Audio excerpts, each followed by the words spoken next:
This book was originally written in Hebrew. My mother tongue is actually Yiddish, but Hebrew has remained the language of my imagination, probably of my dreams, and certainly of my writing. I chose to publish the book in Israel because initially my intended readers were Israelis, both those who see themselves as Jews and those who are defined as Arabs. My reason was simple enough. I live in Tel Aviv, where I teach history. When the book first appeared in early 2008, its reception was somewhat odd. The electronic media were intensely curious, and I was invited to take part in many television and radio programs. Journalists, too, turned their attention to my study, mostly in a favorable way. By contrast, representatives of the authorized body of historians fell on the book with academic fury, and excitable bloggers depicted me as an enemy of the people. Perhaps it was this contrast that prompted the readers to indulge me. The book stayed on the bestseller list for 19 weeks. To understand this development, you have to take a clear-eyed look at Israel and forego any bias for or against. I live in a rather strange society. As the closing chapter of the book shows, to the annoyance of many book reviewers, Israel cannot be described as a democratic state while it sees itself as the state of the Jewish people, rather than as a body representing all the citizens within its recognized boundaries, not including the occupied territories. The spirit of Israel's laws indicates that, at the start of the 21st century, the state's objective is to serve Jews rather than Israelis, and to provide the best conditions for the supposed descendants of this ethnos rather than for all the citizens who live in it and speak its language. In fact, anyone born to a Jewish mother may have the best of both worlds, being free to live in London or in New York, confident that the state of Israel is theirs, even if they do not wish to live under its sovereignty. Yet anyone who did not emerge from Jewish loins and who lives in Jaffa or in Nazareth will feel that the state in which they were born will never be theirs. Yet there is a rare kind of liberal pluralism in Israel, which weakens in times of war but functions quite well in peacetime. So far, it has been possible in Israel to express a range of political opinions at literary events, to have Arab parties take part in parliamentary elections, provided they do not question the Jewish nature of the state, and to criticize the elected authorities. Certain liberal freedoms, such as freedom of the press, of expression, and of association, have been protected, and the public arena is both variegated and secure. That is why it was possible to publish this book, and why its reception in 2008 was lively and aroused genuine debate. Furthermore, the tight grip of the national myths has long been loosened. A younger generation of journalists and critics no longer echoes its parents' collectivist ethos and searches for the social models cultivated in London and New York. Globalization has sunk its aggressive talons into the cultural arenas even of Israel, and has in the process undermined the legends that nurtured the builder's generation. An intellectual current known as post-Zionism is now found, though marginally, in various academic institutions and has produced unfamiliar pictures of the past. Sociologists, archaeologists, geographers, political scientists, philologists, and even filmmakers have been challenging the fundamental terms of the dominant nationalism. But this stream of information and insights has not reached the plateau on which resides a certain discipline called the history of the Israelite people in Hebrew academies.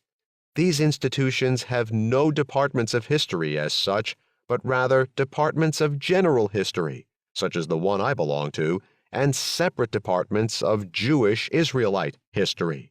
It goes without saying that my harshest critics come from the latter.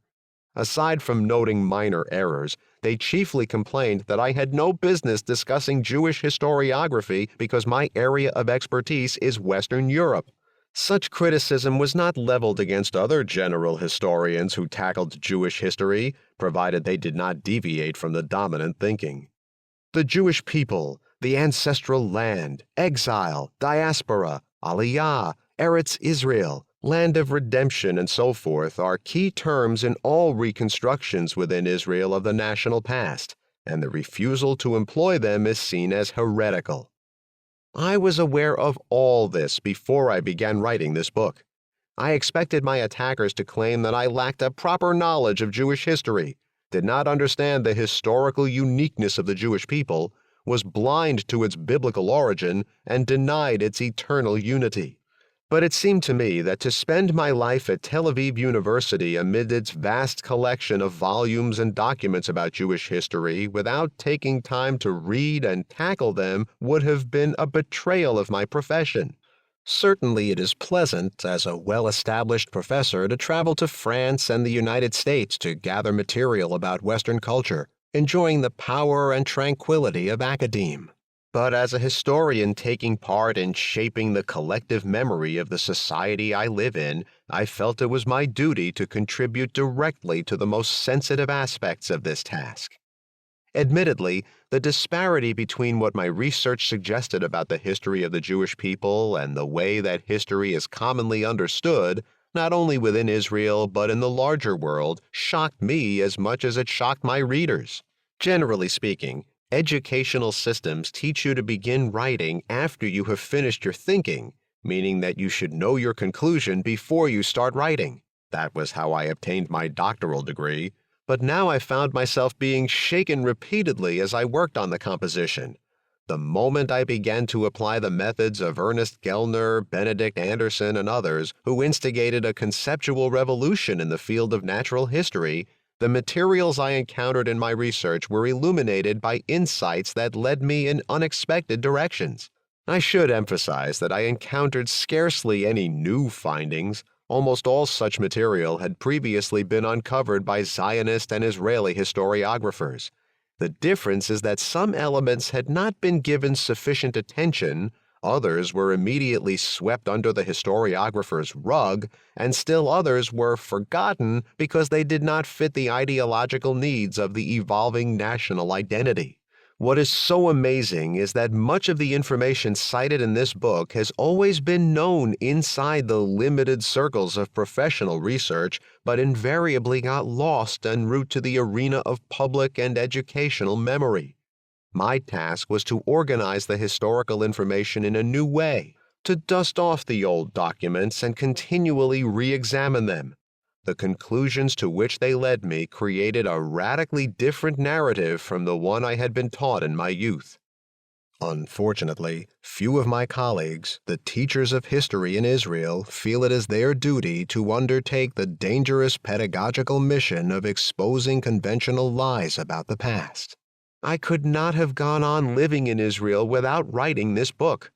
I don't think books can change the world, but when the world begins to change, it searches for different books. I may be naive, but it is my hope that the present work will be one of them. Tel Aviv, 2009. Preface to the 2020 edition, 10 years later.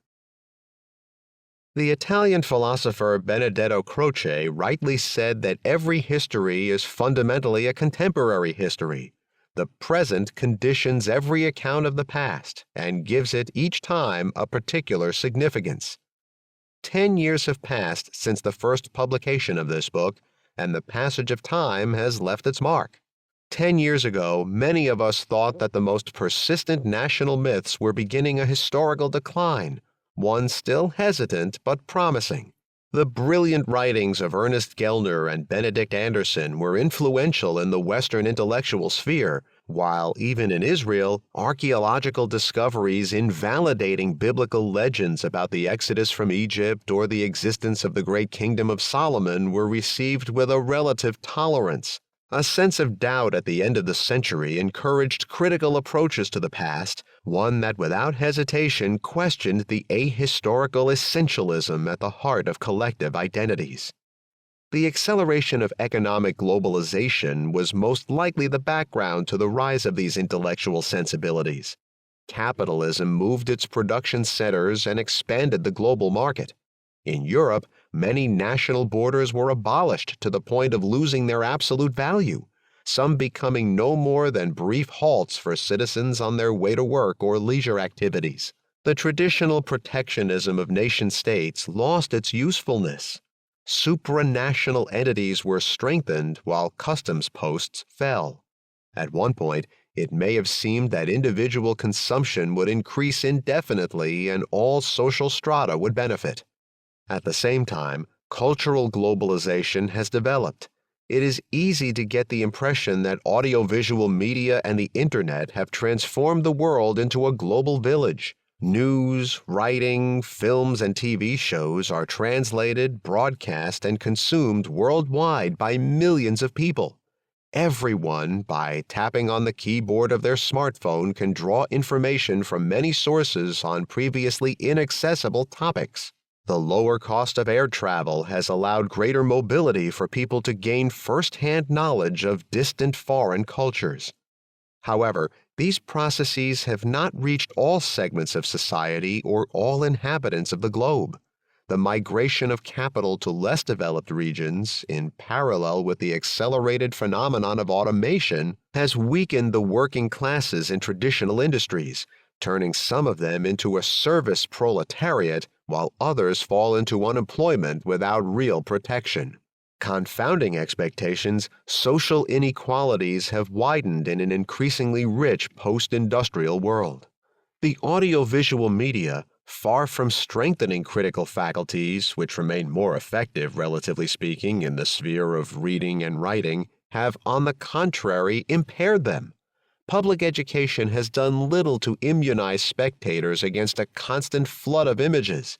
The overload of information has made it difficult to distinguish between the essential and the incidental, what is credible and what is false.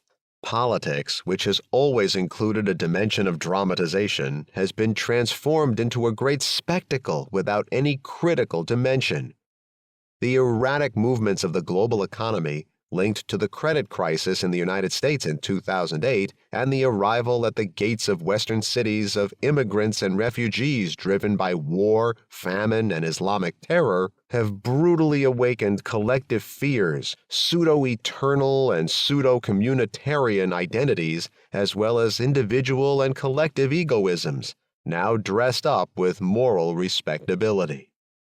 This socioeconomic and sociocultural context, as well as other factors that I cannot include in this brief preface, has directly or indirectly contributed to the resurgence at the heart of political discourse of national elements that were once thought antiquated and close to extinct.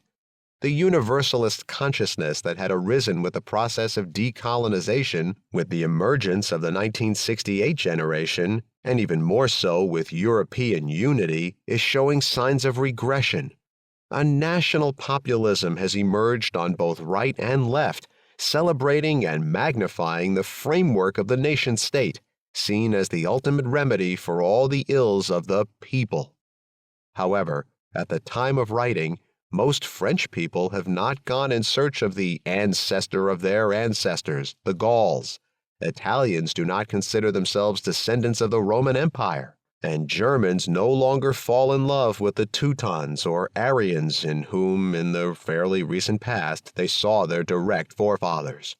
In the Western world, national entities are sufficiently obvious that nobody feels the need to mobilize a fictitious millennial imagination to establish their essential identity.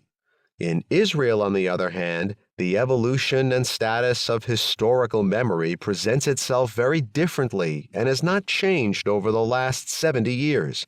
From the beginning and up to the present day, the justification for the colonization of Palestine has been based on an imaginary that spans at least 3,000 or 4,000 years.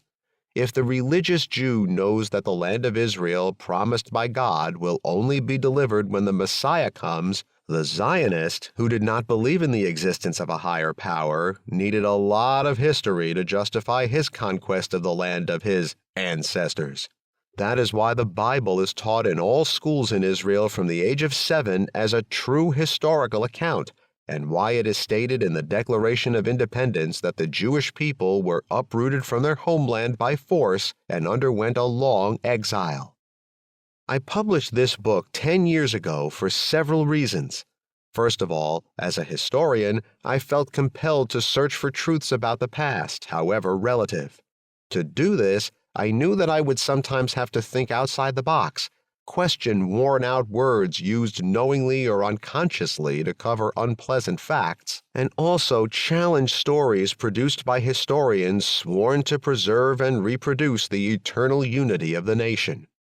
When I started writing, I did not know how the book would end. University education encourages us to write texts whose final conclusions we know in advance. This is the tried and tested method to avoid contradiction between beginning and end. For the first time here, however, I was on an uncertain and unexpected path. I had grown up and been educated in Israel. When it suddenly appeared to me at an advanced age that the exodus of the children of Israel from Egypt had never taken place, and that the stories in the Bible had no historical basis, the shock I experienced freed my brain from heavy chains I had not been conscious of until then. The way was now clear to question other truths besides the biblical account. Until then, although I never considered myself a Zionist, I knew like everyone else that Jews had been exiled in the 1st century CE and then wandered the world.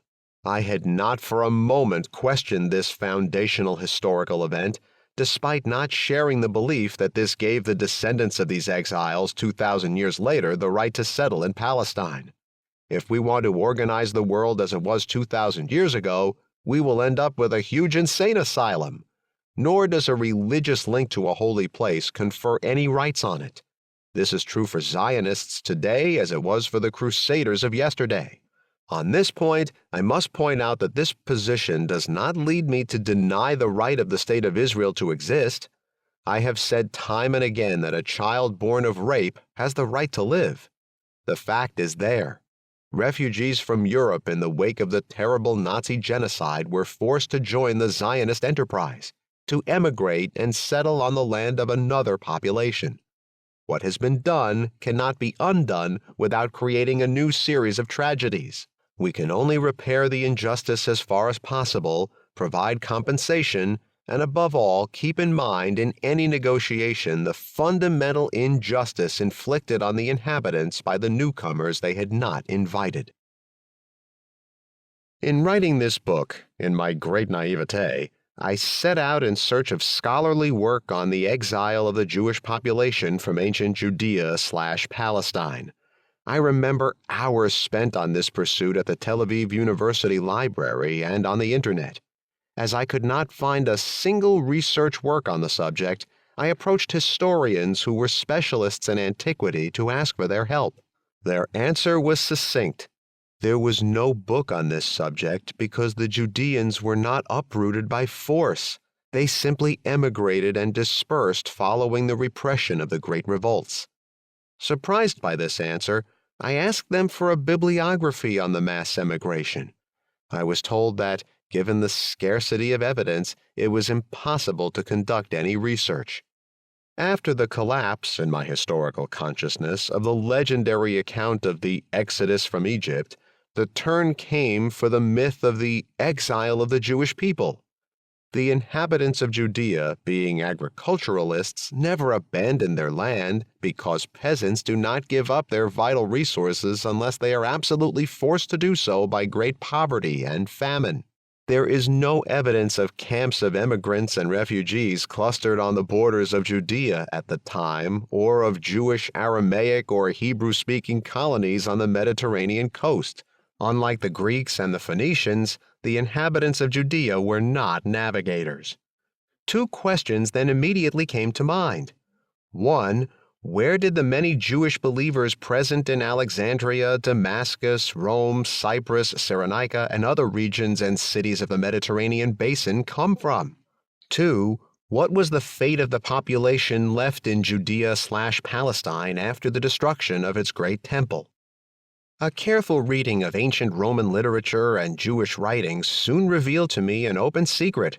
From the time of the Hasmoneans in the 2nd century BCE, Judaism was clearly a proselytizing monotheism that experienced rapid expansion within the Hellenistic world. It was this popularization of Judaism that paved the way for the subsequent arrival of its two younger sisters, Christianity and Islam. Their victory put a stop to conversions to Judaism, which at the same time became a dangerous foreigner whose traces they tried to hide. In the 4th century CE, with the victory of Christianity in the Eastern Roman Empire, the indigenous population of Palestine gradually began to change religion, as evidenced by the appearance of churches in Jerusalem and other sites in Judea and Galilee. However, the gap between the fundamental principles of Judaism and those of Christianity was too wide. The notion of the Son of God upset the rabbis. At the time of the Muslim conquest in the 7th century, however, the majority of the population effectively abandoned their old Jewish beliefs and rallied to the new prophet, who did not claim to be the Son of God and, after all, respected the Old Testament. It seems that there was an additional reason for Islamization. During the first phase of conquest, anyone who embraced the cult of Muhammad was exempt from paying taxes. There was therefore not a population replacement, but a religious replacement. Does this mean that the direct descendants of the ancient children of Israel are the Palestinians? Not exactly. Successive conquerors all left their seed and their seal on the region, and there are no pure populations. Which brings us to the last but not least important question. Is there a Jewish people like the one I learned about at school in Israel? The use of the concept of a people is not particularly scientific, and in fact more adulterated than many others. Nowadays, it has become customary to apply it to a human group sharing such things as an everyday culture, language, songs, or diet. This is how the terms French people, Italian people, or German people are used today, whereas almost everyone knows that there was no French or Italian people 1,000 years ago, and this applies to other peoples too. There were simply empires, kingdoms, principalities, tribes, village peasant communities, and of course, religious communities. Was there, however, a Jewish people before the imaginary act of exile in the 1st century? It is difficult to apply the term people to a largely illiterate population who had no compulsory education, no newspapers or radio, who spoke a different dialect of Hebrew in each region or village. The literate among them in the capital wrote in Aramaic, while their merchants and most of the area's inhabitants spoke Greek. Only religious beliefs and cults benefited from a certain precarious and discontinuous dissemination. Communities of Jewish believers who converted at various historical times have always been the repositories of a rich and fascinating religious culture, but have not shared a culture as a people or a common language. A Jew from Casablanca could not communicate with a Jew from Kiev. They did not like the same food and would have found the other's clothing strange. On the other hand, they could have prayed in the same synagogue, despite differences in the formulation of prayers and liturgical singing. And so, when was the Jewish people in the modern sense of the word invented? The answer is simple. In the second half of the 19th century, after the emergence of modern peoples and nations in Western Europe. And if the Socialist Party of the Bund subsequently applied the term people to the large emerging Yiddish population in Eastern Europe, Zionism included Jews from all over the world. Has the invention of the Jewish people been a success? On this point, the answer is more complex.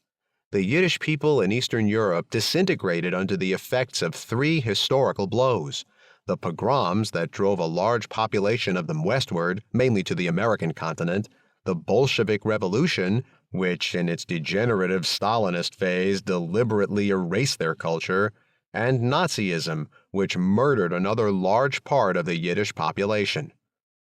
Has Zionism succeeded in unifying the descendants of Jewish believers into a single people and grouping them together to live as one in its nation-state? The answer is no. The majority of immigrants from the Russian Empire did not want to exile themselves to Palestine and sought out other promised lands.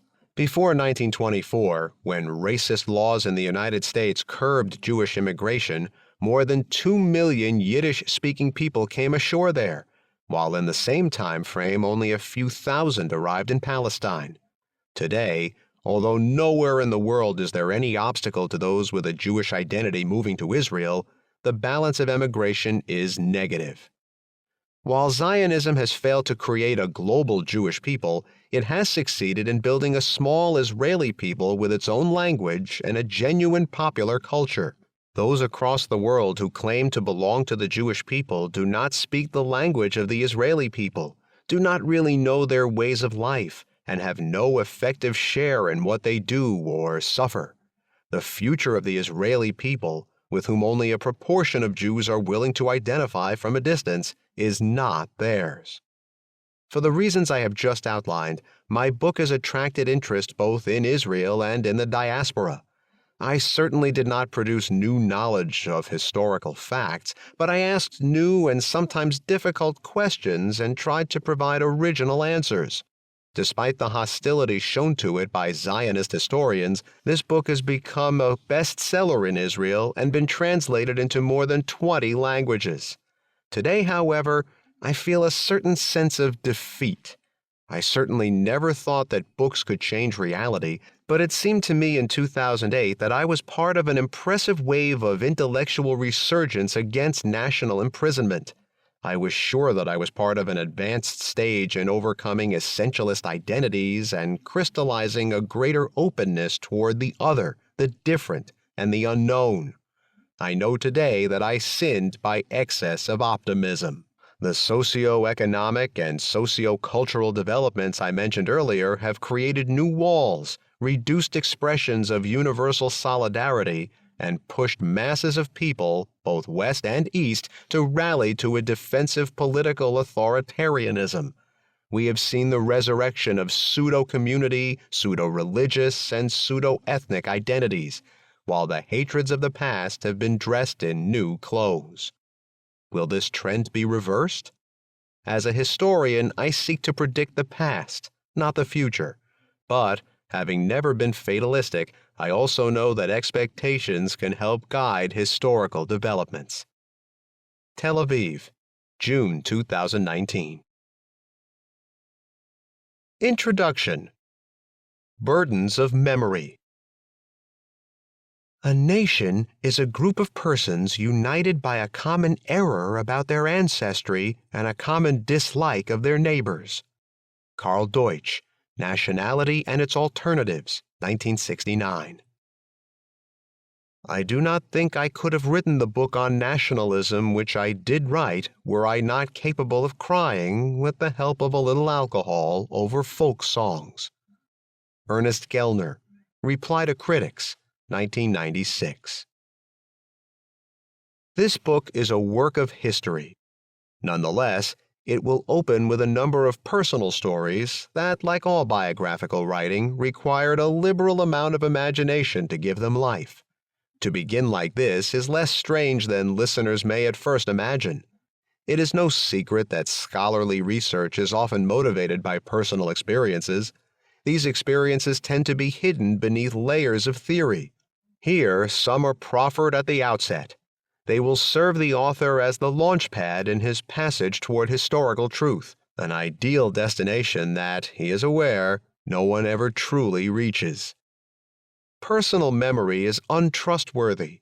We do not know the color of the ink with which it was written, and thus one should view the depiction of the following encounters as inexact and partly fictitious, though no more so than any other type of biographical writing. As for their possibly troublesome connection with the central thesis of this book, listeners will discover it as they proceed. True, their tone is sometimes ironic, even melancholic. But irony and melancholy have their uses, and might jointly be suitable attire for a critical work that seeks to isolate the historical roots and changing nature of identity politics in Israel. Identity in Movement. The first story, Two Immigrant Grandfathers. His name was Shulik. Later in Israel, he was called Shaul. He was born in Łódź, Poland in 1910. At the end of the First World War, his father died of the Spanish flu, and his mother went to work as a laborer in a textile plant near the city. 2 of her 3 children were put up for adoption with the help of the local Jewish community. Only Shulik, the youngest, remained at home. He attended a cheder for a few years, But his mother's straitened circumstances forced him out into the streets at an early age, and he began to do various jobs associated with the processing of textiles. That's how it was in Łódź, Poland's center of textile production. The young man shed his parents' ancient faith for fairly ordinary reasons. As his mother had been impoverished by his father's death, the local synagogue ordered her to sit in the back rows of the congregation. Hierarchy ruled in this traditional society. The reduction of financial capital almost always led to a rapid reduction in symbolic capital, and so the mother's distance from respectable social status was mirrored in her distance from the Holy Torah. Her son, carried along by the momentum of exclusion, found himself cast out of the house of prayer. Loss of faith among the young in the Jewish quarters of major cities was becoming widespread. Overnight, young Schulich too found himself without a home and without a faith. But not for long. He joined the Communist Party, as was the fashion, which brought him in line with the cultural and linguistic majority of Polish society. Soon, Schulich became a revolutionary activist. The socialist vision filled his imagination and strengthened his spirit, prompting him to read and think in spite of the demanding work he did for a living. The party became a haven. Before long, however, this warm and lively shelter also got him thrown in prison for political sedition.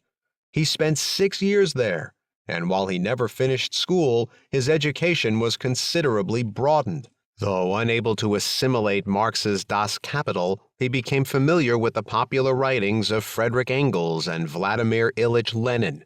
He who never finished his cheder education and did not fulfill his mother's hope that he would enter a yeshiva became a Marxist. One cold December day in 1939, Schulich saw 3 Jews hanged in Łódź's Central Avenue, a stunt by some German soldiers who'd been drinking in a nearby beer hall. A few days later, he and his young wife and her sister were swept up with a flood of displaced people rushing eastward toward the Red Army, which had occupied half of Poland. Schulich did not take his mother along. Later, he would say she was old and frail. In fact, she was then 50 years old. She was similarly old and also indigent when the ghetto dwellers, and she among them, began to be eliminated in slow and cumbersome gas trucks, the primitive extermination technology that preceded the more efficient gas chambers. When the refugees reached the Soviet-occupied area, Schulich knew better than to reveal that he was a communist. Stalin had recently eliminated the leaders of Polish communism. Instead, Schulich crossed the German-Soviet boundary bearing an old, new identity, that of an avowed Jew. At the time, the USSR was the only country willing to accept Jewish refugees, although it sent most of them to its Asian regions. Schulich and his wife were fortunate in being sent to distant Uzbekistan. His sister-in-law, who was educated and spoke several languages, enjoyed the privilege of being allowed to remain in civilized Europe, which sadly had not yet been dubbed Judeo-Christian. So it was that in 1941 she fell into the hands of the Nazis and was dispatched to a crematorium. In 1945, Schulich and his wife returned to Poland, but even in the absence of the German army, the country continued its rejection of the Jews. Once again, the Polish communist was left without a homeland, unless we count communism, to which, despite all his troubles, he remained loyal. He and his wife and 2 small children found themselves in a camp for displaced persons in the mountains of Bavaria. There he met one of his brothers, who, unlike Schulich, disliked communism and favored Zionism. History looked on their fates with an ironic smile. The Zionist brother got a visa to emigrate to Montreal, where he remained for the rest of his life, where Schulich and his little family were transferred by the Jewish Agency to Marseille, whence at the end of 1948 they sailed to Haifa. In Israel, Schulich lived for many years as Shaul, though he never became a real Israeli. Even his identity card did not classify him as such. It defined him as Jewish by nationality and religion. Since the 1960s, the state had recorded a religion for all citizens, including confirmed unbelievers, but he was always much more of a communist than a Jew, and more of a Yiddishist than a Pole. Though he learned to communicate in Hebrew, he did not much care for the language and continued to speak Yiddish with family and friends. Schulich was nostalgic for the Yiddish land of Eastern Europe and the revolutionary ideas that had seethed and fermented there before the war. In Israel, he felt he was stealing other people's land. Though it wasn't his doing, he continued to regard it as robbery. His obvious alienation was not from the native-born Sabras, who looked down on him, but from the local climate. The hot breath of the Levant was not for him. It only intensified his longing for the heavy snows that blanketed the streets of Łódź, the Polish snow that slowly melted in his memory until his eyes finally closed. At his graveside, his old comrades sang the Internationale. Bernardo was born in Barcelona, Catalonia in 1924. Years later, he would be called Dov.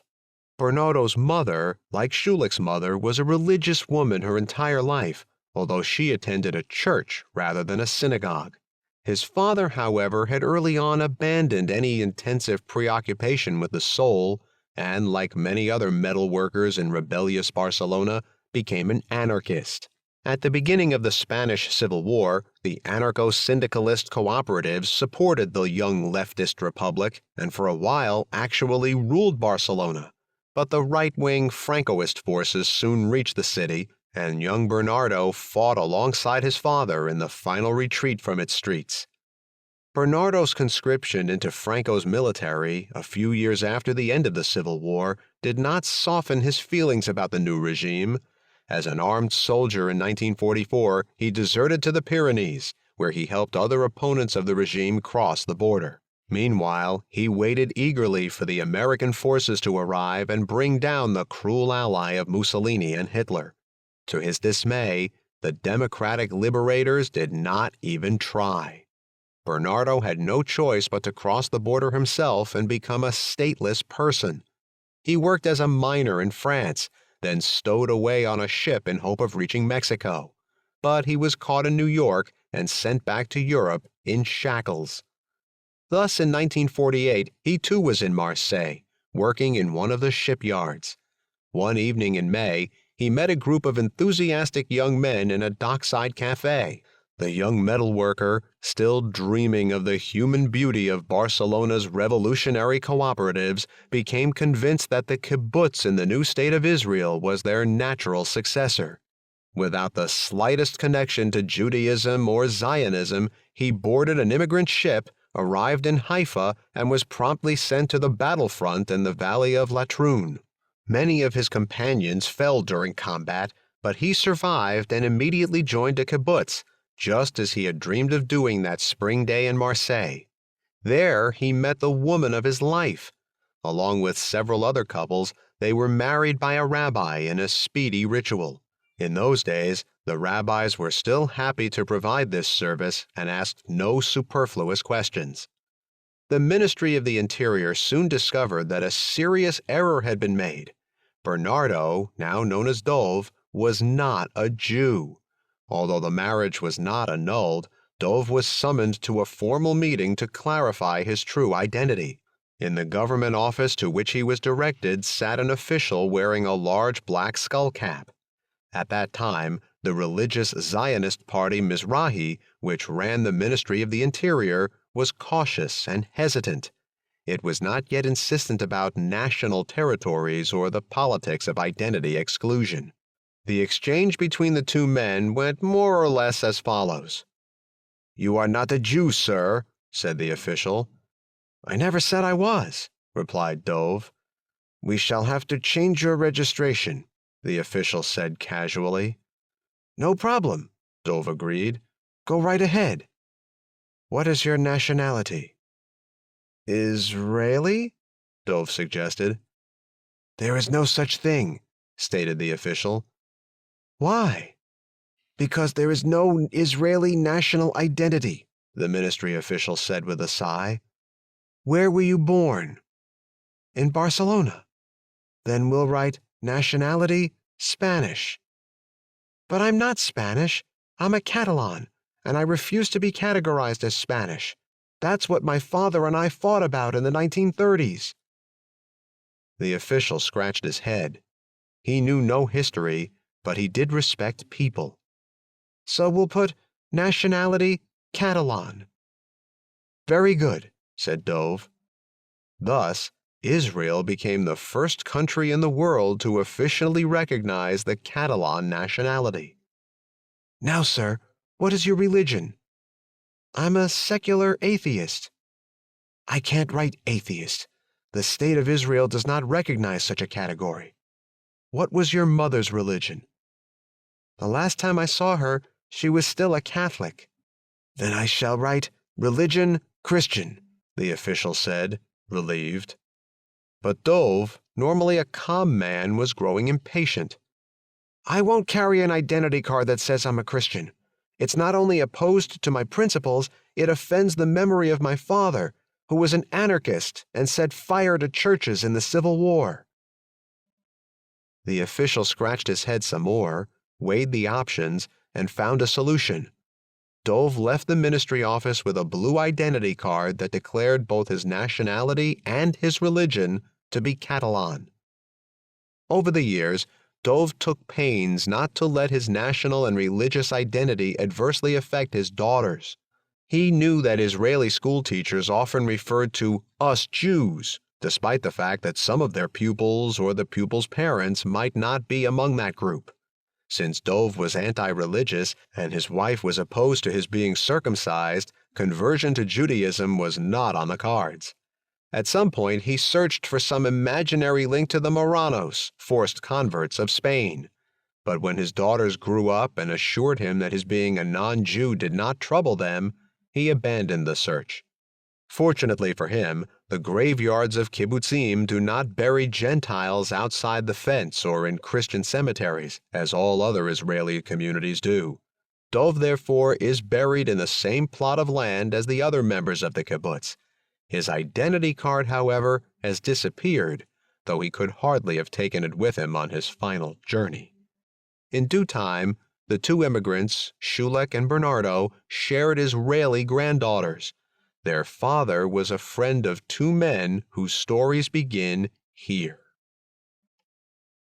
The second story, Two Native Friends. Mahmoud I, both protagonists in the story are named Mahmoud, was born in Jaffa in 1945. In the 1950s, there were still some Arab neighborhoods whose inhabitants had not fled to Gaza during the fighting and were permitted to go on living in their native city. This Mahmoud grew up in the impoverished alleys of the city, which was almost entirely settled by Jewish immigrants. Unlike the population in the Sharon Plain and the Galilee, the Palestinians of Jaffa had been left depleted and orphaned. Too few of the city's original inhabitants remained to carry forward an independent culture, and the immigrant society refused to become involved or integrated with them. One outlet from the small, narrow ghetto of Arab Jaffa was the Israeli Communist Party. Young Mahmoud joined its youth movement, in which he met Israelis his own age. The movement also enabled him to learn Hebrew well and to travel in and become familiar with Eretz Israel, which was still quite small. Moreover, the movement took him beyond the scanty education he had received at the Arab school, and like Shulek of Poland, he studied Engels and Lenin and tried to read communist writers from around the world. His Israeli youth guides liked him, and he was always willing to help his comrades. Mahmoud befriended an Israeli boy a year younger than he was. They shared an outlook, and Mahmoud helped his friend cope with the intense, challenging street life of Jaffa. His physical strength made the younger lad feel safe, while the latter's sharp tongue sometimes served Mahmoud well. They grew very close. They told each other their deepest secrets. The friend learned that Mahmoud dreamed of being called Moshe and of being accepted as one of the boys. Some evenings, as they wandered about the streets, Mahmoud introduced himself as Moshe and succeeded in convincing peddlers and shopkeepers of his Jewishness. But he could not maintain the other identity for long and always reverted to Mahmoud. Nor did his pride allow him to turn his back on his family. One advantage Mahmoud enjoyed as an Arab was exemption from military service. His friend, however, received a conscription notice, which threatened to separate them. One weekend in 1964, they sat on Jaffa's beautiful beach and speculated about the future. Fantasizing freely, they resolved that as soon as Mahmud's friend completed his military service, they would travel the world, and perhaps, if they were lucky, would not have to come back to Israel. To cement this fateful resolution, they carefully cut their palms and pressed them together, and like a pair of silly little boys, swore to make the great journey together. Mahmud waited for the younger man to complete his national service. It lasted more than 2.5 years. But the friend came back changed, in love, emotionally shackled, confused. Though he remembered their pact, he became hesitant. Tel Aviv's vibrancy attracted him. Its abundant temptations were too great to resist. Mahmud waited patiently, but finally had to admit that his friend was very attached to the excitement of Israeliness and would not be able to break away from it. So Mahmud gave up, saved his money, and left. He crossed Europe slowly, putting Israel farther and farther behind him until he reached Stockholm. Despite Sweden's unfamiliar cold and blinding white snow, he tried hard to adapt. He began working for an elevator company and became an expert installer. But during the long northern winters, he still dreamed of Jaffa. When he wanted to marry, he returned to the place that had once been his homeland, but that history had decided when he was 3 would not be his. He found a suitable woman, took her back to Sweden, and raised a family with her there. Somehow, the Palestinian from Jaffa became a Scandinavian, and his children grew up speaking Swedish. They taught their mother their native tongue. Long ago, Mahmud stopped wishing his name were Moshe. The other Mahmud was born in 1941 in a small village, now long extinct, near Akko. In 1948, he became a refugee when his family fled the fighting to Lebanon, and his birthplace was erased. A thriving Jewish village rose on its ruins. One moonless night, a year after the war, Mahmud and his family quietly crossed back across the border and made their way to the house of relatives in the village of Jadida in the Galilee. In this way, Mahmud came to be included among those who for many years were classified as present absentees, refugees who remained in their country of birth but had lost their land and possessions. This second Mahmud was a dreamy, gifted child who used to amaze his teachers and friends with his eloquence and imagination. Like the first Mahmud, he joined the Communist Party and soon became famous within its ranks as a journalist and poet. He moved to Haifa, which was then the biggest mixed Jewish-Arab city in Israel. There he met young Israeli men and women, and his poetry attracted a growing public. His bold poem Identity Card, written in 1964, excited an entire generation of young Arabs, both inside Israel and beyond its borders. The poem opens with a proud challenge to an official of the Israeli Ministry of the Interior. Record!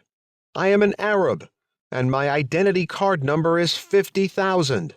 I have 8 children, and the 9th is coming after the summer. Will you be angry? Israel compelled its indigenous, non-Jewish citizens to carry an identity card in which their nationality was listed neither as Israeli nor Palestinian, but as Arab. Paradoxically, it thus became one of the very few countries in the world that recognized not only Catalan but Arab nationalities. Early on, the poet foresaw that the growing number of non-Jewish residents in Israel would begin to worry the authorities and politicians. Mahmud was soon labeled seditious. In the 1960s, Israel still feared poets more than shaheeds, martyrs. He was repeatedly detained, sentenced to house arrest, and in quiet periods forbidden to leave Haifa without a police permit.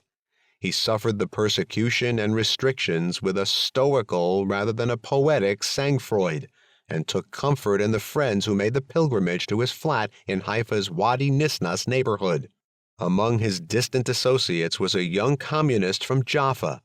This comrade knew no Arabic, but Mahmud's poems in Hebrew translation fired his imagination and tempted him to try his hand at writing. Once discharged from the army, he would travel to Haifa from time to visit the poet. Their talk not only strengthened his faith in the struggle, but was also a useful deterrent against writing puerile verse. At the end of 1967, the young man again visited Haifa. While taking part in the conquest of East Jerusalem, he had had to shoot at the enemy and intimidate terrified inhabitants. Israelis were intoxicated with victory. Arabs were sick with humiliation.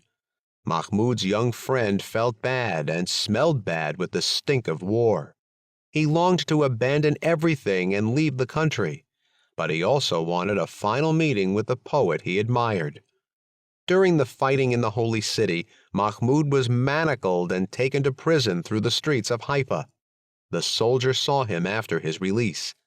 They passed a sleepless, drunken night immersed in the fumes of alcohol beside windows made dim by cigarette smoke. The poet tried to persuade his young admirer to remain and resist rather than flee to alien cities and abandon their common homeland. The soldier poured out his despair, his revulsion with a general air of triumphalism, his alienation from the soil on which he had shed innocent blood. At the end of the night, he vomited his guts out. At midday, the poet woke him with a translation of a poem he had written at first light, A Soldier Dreaming of White Lilies.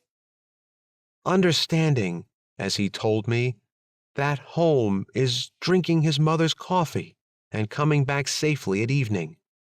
I asked him, and the land? He said, I don't know it. In 1968, a Palestinian poem about an Israeli soldier capable of feeling remorse for his violence and for having lost his head in battle, of feeling guilty about taking part in a conquest of the land of others, was perceived by the Arab world as a betrayal. Surely such Israeli soldiers did not exist. The Haifa poet was roundly chastised, even accused of cultural collaboration with the Zionist enemy.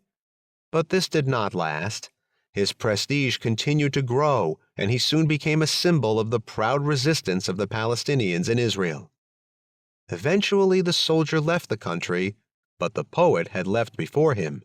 He could no longer bear being suffocated by the police, subjected to continual persecution and harassment. The Israeli authorities quickly abrogated his questionable citizenship. They never forgot that the cheeky poet was the first Arab in Israel to issue his own identity card when he wasn't supposed to have an identity at all. The poet traveled from one capital to another, his fame growing all the while. Finally, during the ephemeral Oslo Initiative thaw, he was allowed to return and settle in Ramallah on the West Bank, but he was forbidden to enter Israel. Only when a fellow writer died did the security authorities relent and allow Mahmoud to set his eyes on the scenes of his childhood, if only for a few hours. As he did not carry explosives, he was subsequently permitted to enter a few more times. The soldier, meanwhile, spent many years in Paris, strolling its beautiful streets and studying. Finally, he weakened. Despite the alienation, he was overcome by longing for the city in which he had grown up, and so he returned to the painful place where his identity was forged. His homeland, claiming to be the state of the Jewish people, received him willingly. As for the rebellious poet who had been born on its soil, and the old friend who had dreamed of being Moshe, the state was too narrow to include them. The third story. To non-Jewish students. Named Giselle after her grandmother, she was born and brought up in Paris. She was a lively, impetuous girl whose first response was always no. Yet despite this stubborn no, or perhaps because of it, she was an excellent student, though barely tolerated by her teachers. Her parents indulged her in every way, even when she suddenly decided to study the Holy Tongue. They had hoped she would be a scientist, but she made up her mind to live in Israel. She studied philosophy at the Sorbonne and learned Yiddish and Hebrew at the same time.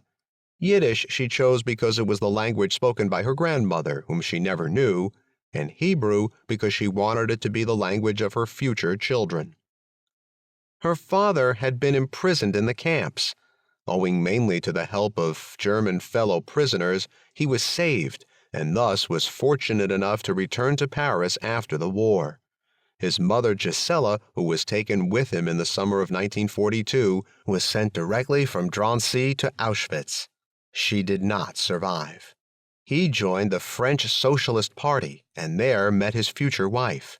They had 2 daughters, one of whom was named Giselle. By the time she was in secondary school, Giselle was already a wild anarchist, associating with the remnants of the legendary groups of May '68. When she turned 17, she abruptly announced she was a Zionist.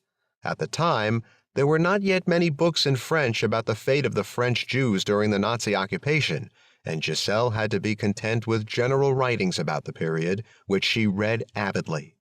She knew that many of those who survived the death camps had gone to Israel, but that her grandmother Gisela had perished. Giselle sought out Jewish women who resembled her and prepared to undertake Aliyah. In the winter of 1976, she took an intensive Hebrew course given by the Jewish Agency in the heart of Paris.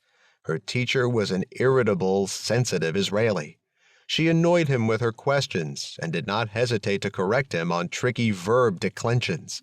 Although her critical remarks displeased him, she intrigued him and he did not strike back. She was the best student in the class, and he could not help but respect her. Before the end of the year, however, Giselle suddenly stopped attending the course. The Hebrew teacher wondered if he had unwittingly offended her during one of their disputes in class. A few weeks later, as the course was coming to an end, she suddenly turned up, haughtier than ever, but with a touch of melancholy in her eyes. She informed him that she had decided to stop studying Hebrew. Giselle had been to the Jewish Agency to arrange her travel to Israel. There she was told that she could study at the Hebrew University in Jerusalem and could receive the usual immigrant benefits, but that she would not be considered Jewish unless she converted. Giselle, who always insisted she was a Jew and was proud of her typically Jewish surname, had known that her mother, despite her wholehearted identification with her husband, was a Gentile. She also knew that in the Jewish religion the child's religious identity is derived from the mother's, but she had considered this only a minor bureaucratic detail. Being young and impatient, and also convinced that the history of her father's family provided sufficient grounds for her self-identification, she had expected these matters to be easily resolved. Impertinently, in French, she had asked the Jewish Agency official if he was a believer. No, he replied. Then she asked him how a non-religious person who regarded himself as a Jew could advise another non-religious person who regarded herself as a Jew to convert in order to join the Jewish people and their country. The representative of the Jewish people replied dryly that this was the law, adding that in Israel her father would not have been able to marry her mother, as only religious marriage was allowed. Suddenly, Giselle understood that she was, so to speak, a national bastard. Though she thought of herself as a Jew, and since becoming a Zionist was also seen by others as a Jew, she was not enough of a Jew to satisfy the state of Israel. Giselle refused to consider conversion. She could not bear clerics of any persuasion, and having heard about the embarrassment and hypocrisy involved in conversion to Orthodox Judaism, she recoiled in disgust. There were still traces of radical anarchism in her personality, and she promptly eliminated Israel from her list of desirable destinations.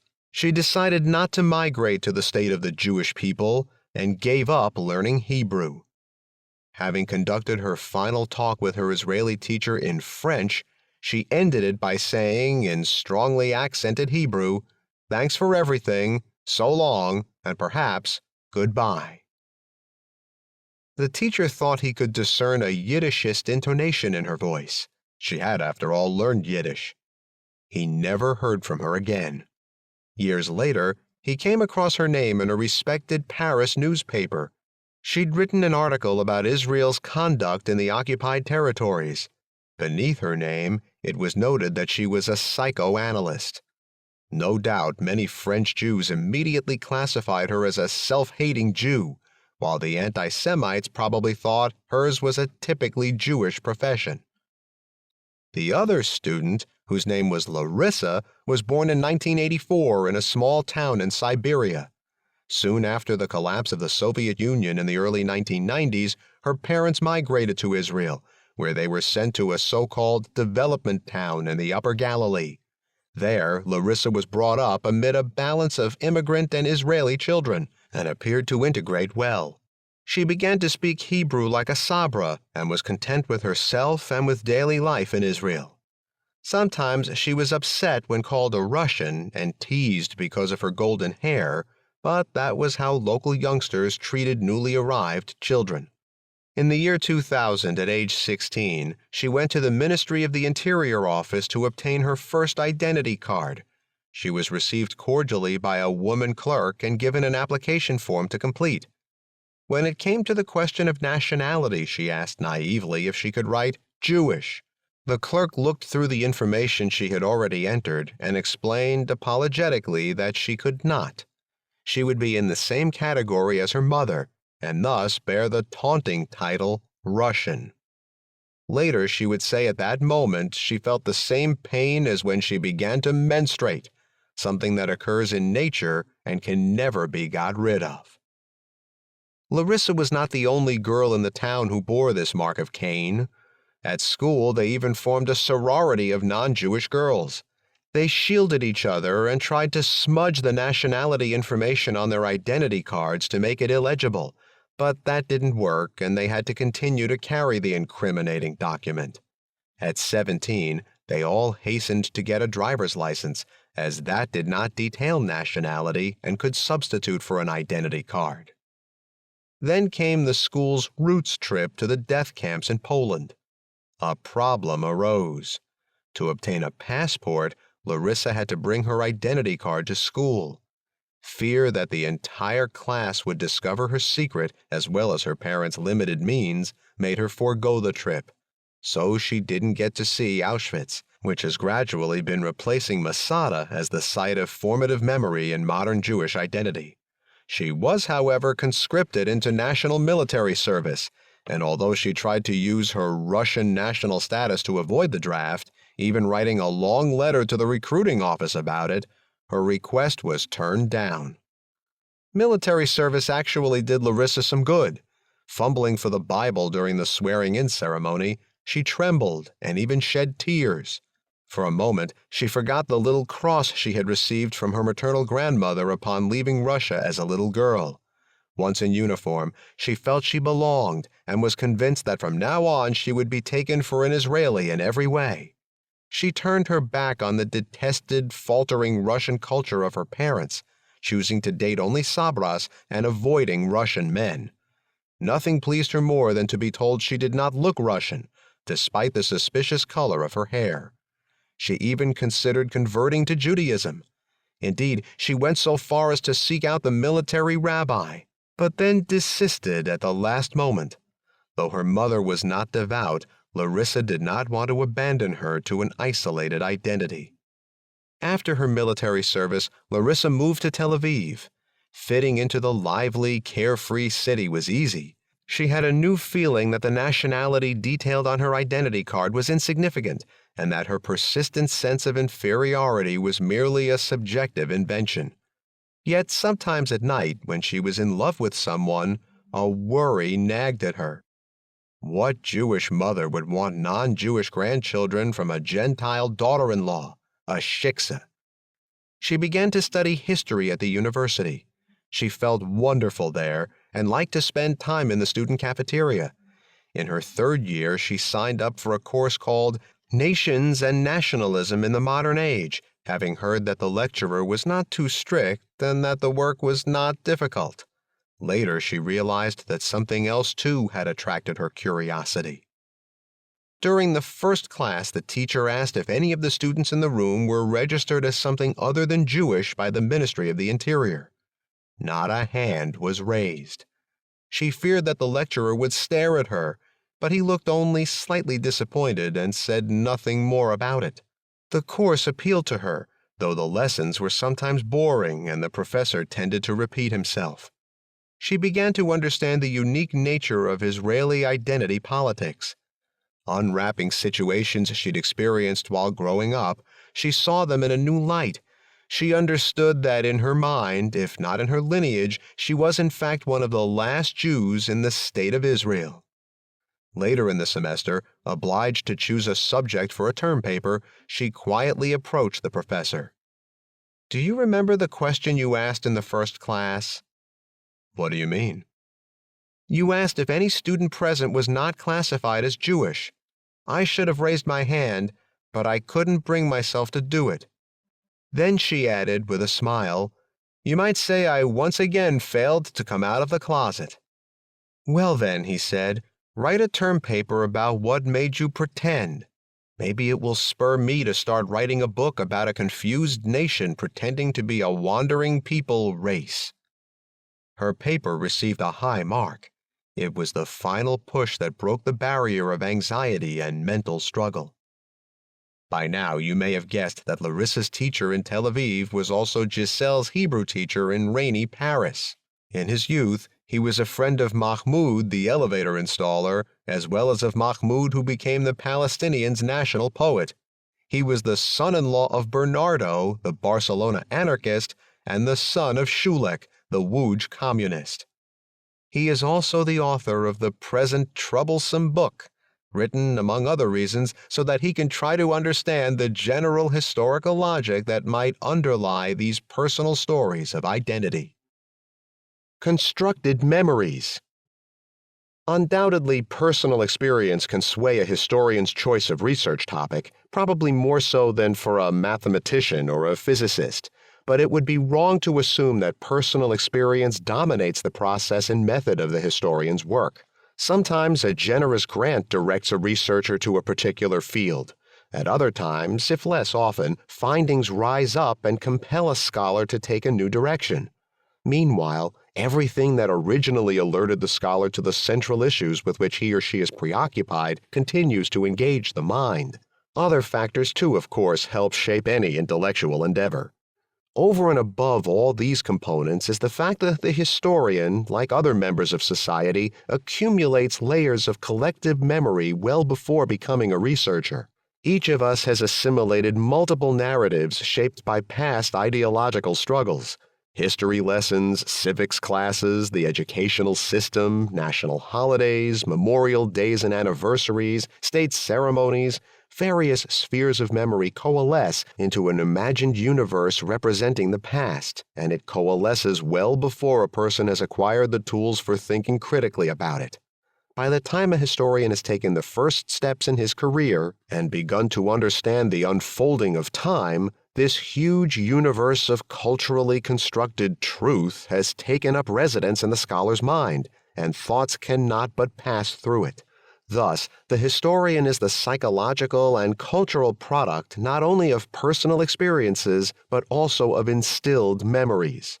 When, as a young child in nursery school, the author stamped his feet during Hanukkah festivities and sang enthusiastically, "Here we come with fire and light, darkness to expel," the primary images of us and them began to take shape in his mind. We, the Jewish Maccabees, became associated with the light. They, the Greeks and their followers, with the dark. Later, in primary school, Bible lessons informed him that the biblical heroes had conquered the land that had been promised him. Coming from an atheistic background, he doubted the promise, yet in a natural sort of way he justified Joshua's warriors, whom he regarded as his ancestors. He belonged to a generation for whom history followed a path directly from the Bible to national revival, unlike the elision made in later years from the exile to the Holocaust. The rest is known. The sense of being a descendant of the ancient Jewish people became not merely a certainty, but a central component of his self-identity. Neither studying history at university nor becoming a professional historian could dissolve those crystallized historical memories.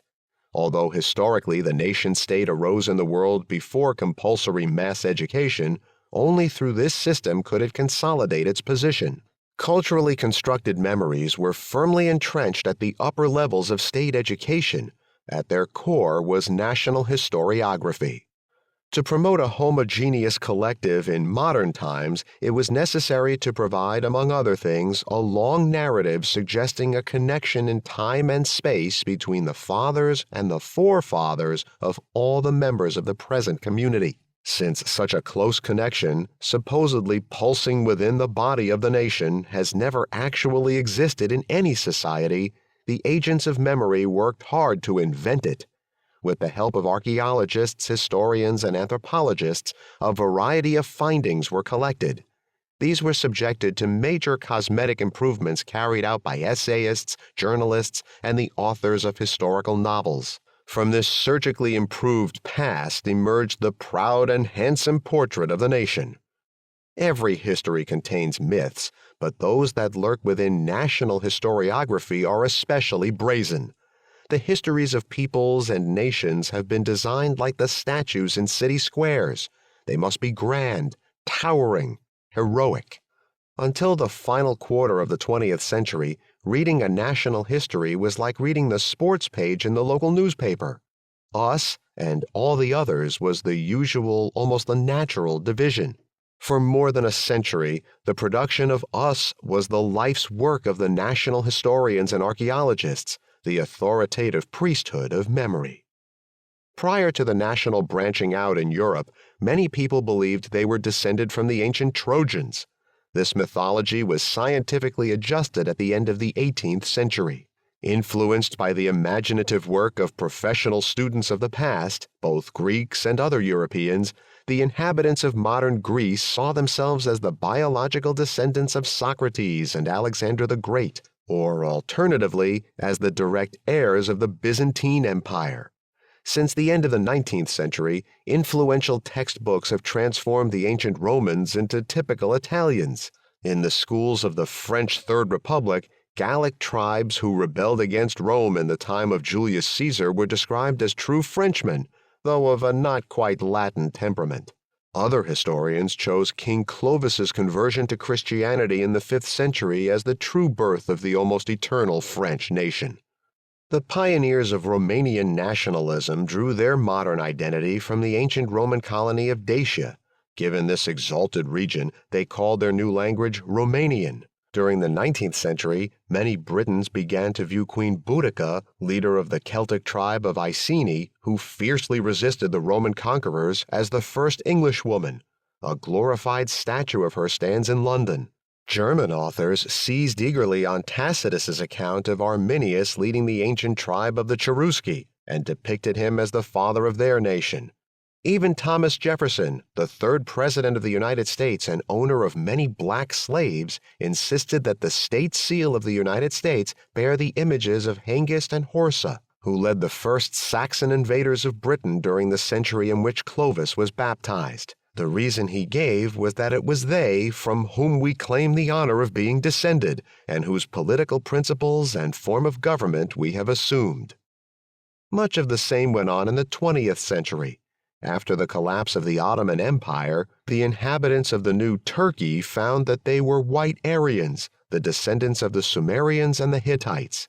Arbitrarily mapping the boundaries of Iraq, a lazy British officer drew a dead straight line. Those who had overnight become Iraqis soon learned from their authorized historians that they were the descendants of the ancient Babylonians as well as of the Arabs, descendants of Saladin's heroic warriors. Many Egyptian citizens had no doubt that their first national state had been the ancient pagan pharaonic kingdom, which did not stop them from being devout Muslims. Indians, Algerians, Indonesians, Vietnamese, and Iranians still believe that their nations always existed, and from an early age their schoolchildren memorize long historical narratives. For Israelis, specifically those of Jewish origin, such mythologies are far-fetched, whereas their own history rests on firm and precise truths. They know for a certainty that a Jewish nation has been in existence since Moses received the tablets of the law on Mount Sinai, and that they are its direct and exclusive descendants, except for the 10 tribes who are yet to be located. They are convinced that this nation came out of Egypt, conquered and settled the land of Israel, which had been famously promised it by the deity, created the magnificent kingdom of David and Solomon, which then split into the kingdoms of Judah and Israel. They are also convinced that this nation was exiled, not once but twice, after its periods of glory, after the fall of the first temple in the 6th century BCE, and again after the fall of the second temple in 70 CE. Yet even before that second exile, this unique nation had created the Hebrew Hasmonean kingdom, which revolted against the wicked influence of Hellenization. They believed that these people, their nation, which must be the most ancient, wandered in exile for nearly 2,000 years, and yet, despite this prolonged stay among the Gentiles, managed to avoid integration with or assimilation into them. The nation scattered widely, its bitter wanderings taking it to Yemen, Morocco, Spain, Germany, Poland, and distant Russia, but it always managed to maintain close blood relations among the far-flung communities and to preserve its distinctiveness. Then, at the end of the 19th century, they contend, rare circumstances combined to wake the ancient people from its long slumber and to prepare it for rejuvenation and for the return to its ancient homeland. And so the nation began to return joyfully in vast numbers. Many Israelis still believe that, but for Hitler's horrible massacre, Eretz Israel would soon have been filled with millions of Jews making Aliyah by their own free will, because they had dreamed of it for thousands of years. And while the wandering people needed a territory of its own, the empty, virgin land longed for a nation to come and make it bloom. Some uninvited guests had, it is true, settled in this homeland, but since the people kept faith with it throughout their dispersion for 2 millennia, the land belonged only to that people, and not to that handful without history who had merely stumbled upon it. Therefore, the wars waged by the wandering nation in its conquest of the country were justified. The violent resistance of the local population was criminal, and it was only the highly unbiblical charity of the Jews that permitted these strangers to remain and dwell among and beside the nation, which had returned to its biblical language and its wondrous land. Even in Israel, these burdens of memory did not appear spontaneously, but rather were piled layer upon layer by gifted reconstructors of the past, beginning in the second half of the 19th century. They primarily collected fragments of Jewish and Christian religious memories, out of which they imaginatively constructed a long, unbroken genealogy for the Jewish people. Before then, there had been no organized public remembering, and remarkably enough, it has not changed much since then. Despite the academization of Jewish history studies, with the founding of universities in British-ruled Jerusalem and later in Israel, and the opening of Jewish studies courses throughout the West, the idea of the Jewish past has remained generally unchanged, retaining its unified ethno-national character to this day. Different approaches have, of course, been employed in the extensive historiography of Judaism and Jews. There has been no shortage of polemic and disagreement in the highly productive field of the national past. But so far, hardly anyone has challenged the fundamental concepts that were formed and adopted in the late 19th and early 20th centuries. Neither the important processes that profoundly changed the study of history in the Western world in the late 20th century, nor the significant paradigm changes in the study of nations and nationalism have affected the departments of the History of the People of Israel, aka Jewish history, in Israeli universities. Nor, amazingly, have they left their imprint on the ample output of Jewish studies departments in American or European universities. When occasional findings threatened the picture of an unbroken, linear Jewish history, they were rarely cited. When they did surface, they were quickly forgotten, buried in oblivion. National exigencies created an iron-jawed vice that prevented any deviation from the dominant narratives. The distinctive frameworks within which data about the Jewish, Zionist, and Israeli past is produced, namely, those exclusive departments of Jewish history that are completely isolated from the departments of general and Middle Eastern history, have also contributed much to the astonishing paralysis and stubborn refusal to open up to new historiography that would soberly investigate the origin and identity of the Jews. From time to time, the question, "Who is a Jew?" has stirred up the public in Israel, chiefly because of the legal issues it entails. But it has not perturbed the Israeli historians. They have always known the answer. A Jew is a descendant of the nation that was exiled 2,000 years ago. The dispute of the new historians, which began in the 1980s and for a short while looked set to shake the structure of Israeli memory, involved almost none of the authorized historians. Of the small number of individuals who took part in the public debate, most came from the other disciplines or from outside the academy. Sociologists, political scientists, Orientalists, philologists, geographers, scholars of literature, archaeologists, even a few independent essayists voiced new reservations about Jewish, Zionist, and Israeli history. Some had doctorates in history from outside Israel, but had not yet found positions in the country. Departments of Jewish history, however, which should have been the main sources of breakthrough research, contributed only uneasy, conservative responses framed in apologetic, conventional rhetoric. In the 1990s, the counter-history dealt mainly with the stages and outcomes of the 1948 war, focusing especially on its moral implications. This debate was certainly of great significance in the morphology of memory in Israeli society. What one might call the 1948 syndrome, which troubles the Israeli conscience, is important for the future politics of the State of Israel, but perhaps even essential for its future existence. Any meaningful compromise with the Palestinians, if it ever materializes, would have to take into account not only the history of the Jews, but the recent history of the others. Yet this significant debate has yielded limited achievements in the area of research, and its presence in the public mind has been marginal.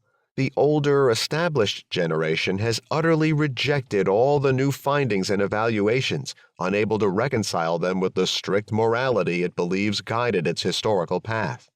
A younger generation of intellectuals might have been willing to concede that sins were committed on the road to statehood, but many among that group possessed a relative and flexible morality that was willing to allow for exceptions.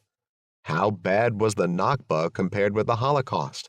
How can anyone liken the short and limited Palestinian refugee situation to the agonies of a 2,000-year exile?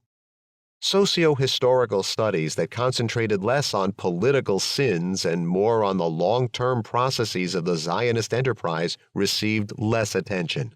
And though written by Israelis, they were never published in Hebrew. The few Hebrew works that tried to question the paradigms that underpin the national history were met with general indifference.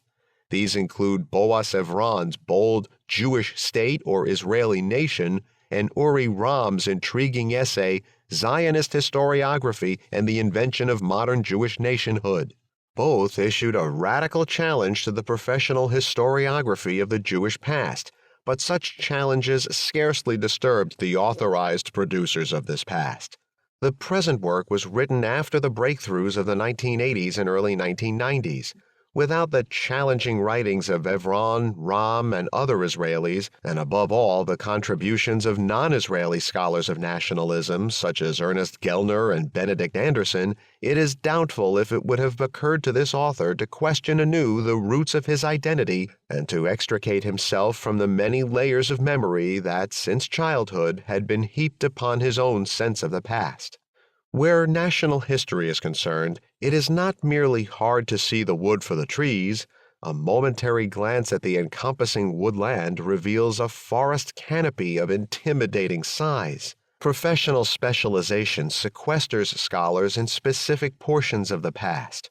Narratives grow toward inclusiveness, but for a heretical meta-narrative to take shape, it is necessary that historical research be conducted in a pluralistic culture, free from the tension of armed national conflict and from chronic anxiety about its identity and sources. In light of Israeli reality in 2008, such a statement may justifiably be called pessimistic. In the 60 years of Israel's existence, its national history has hardly developed, and there is no reason to expect it to attain maturity anytime soon. The author has few illusions about the reception of this book. He does nevertheless hope that a small number of listeners will be willing to risk a more radical reevaluation of the past, and thus help to erode the essentialist identity that permeates the thoughts and actions of almost all Jewish Israelis. Though the present work was composed by a professional historian, it takes risks not usually permitted or authorized in this field of endeavor. The accepted rules of academe demand that the scholar follow prescribed pathways and stick to the field in which he is supposedly qualified.